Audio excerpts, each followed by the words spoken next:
We're not waiting till later. Can we go to the store today? You said maybe. That's all we need to hear, because we know that maybe is going to turn into the yes if we keep it fresh on their minds. They're not going to forget that we're going to the store today. And this takes us right into our idea for today. No testimony, no time.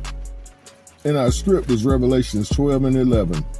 And they overcame him by the blood of the Lamb and by the word of their testimony. And they loved not their lives unto death. Unto the death. And the text is speaking of Hasatan. And they overcame him who was Hasatan by the blood of the Lamb and by the word of their testimony. And they loved not their lives unto the death. And family, what this is saying is they overcome Hasatan by the blood of the Lamb, which was shed to redeem us back to the Father. But that's not the only part. The blood of the Lamb reminds us that he got up. Hallelujah.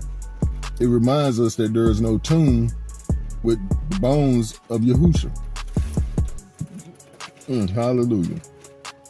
It reminds us that the Father raised him from the dead, and we share that same, how do we say that? We share that same experience in our lives, being raised from the dead,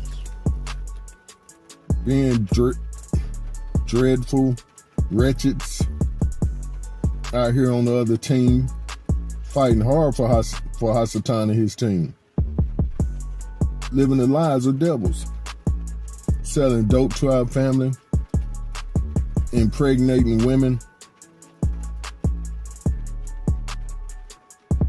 flopping with every other one that we could, beating up our peoples, bullying them. You name it, we did it. But now we have a testimony that we overcome Hasatan. We have overcame him by the blood of the Lamb, by Yahushua's getting up and our getting up, and then us telling about our getting up. See, this is what empowers our brothers and sisters when they know our lifestyle, but now they see that new lifestyle that you're living. They see your new form of worship, your king. See, we was worshiping our King Hasatan at that time, who is the Elohim of this world. But no more, he has been dethroned out of our lives. Now, there's many other folks that have him lifted high and mighty in their lives, and in their eyes, he's still their God. As the text says, Hasatan, who is the God of this world, has deceived them so they can't see the glorious light of the Besorah. And one version says they don't want to see the light of the Besorah, which we're going to get into. So, Robert, does that mean no testimony, no overcoming? Uh-oh, I'm glad you asked. Text commands us to submit to Yahuwah, resist Hasatan, and he must flee. He must go. He can't stick around. Why? Because Yahushua has came and risen up in you when you submit to the Most High. You saying, no, Pop, I'm going to do your will. I'm not going to do what Hasatan is calling me to do no more. You're my new king. You're my new Elohim. You're my everything now. So I'm resisting him. I'm saying no. So you think the Father is going to leave you on your own when you're being obedient to him? And you're resisting the temptations to go out there and do the same thing you used to do. No, he's not going to leave you. Matter of fact, he's going to stand up in you strong when you come out with them words. Get on gone, Hasatan. I rebuke you, and then I bind you, and then I cast you out of my life and my circumstances. And what he's going to do, he's trying to get away from you before you bind him and cast him somewhere he don't want to go. His imps, him and his imps. Hallelujah.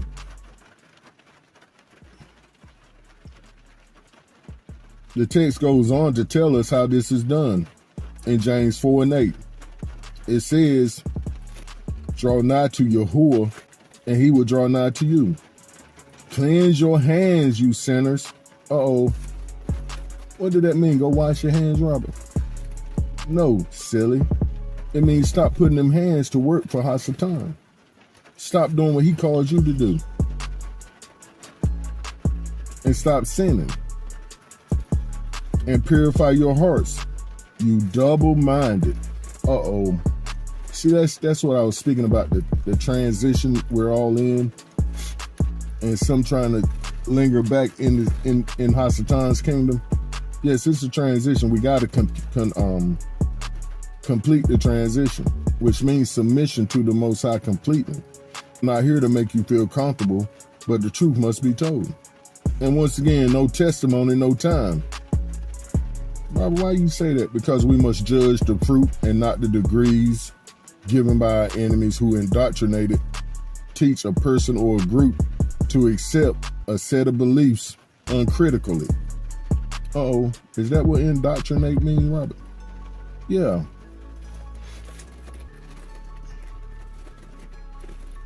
Our stupid so-called leaders are only chasing the bag, not the welfare and souls of our people. Our leaders are taking a chapter from the book of our so-called leaders, a state in Africa. Grab the loot and run. Forget your people. The text calls them wolves in sheep's clothing, which we see in Matthew 7:15.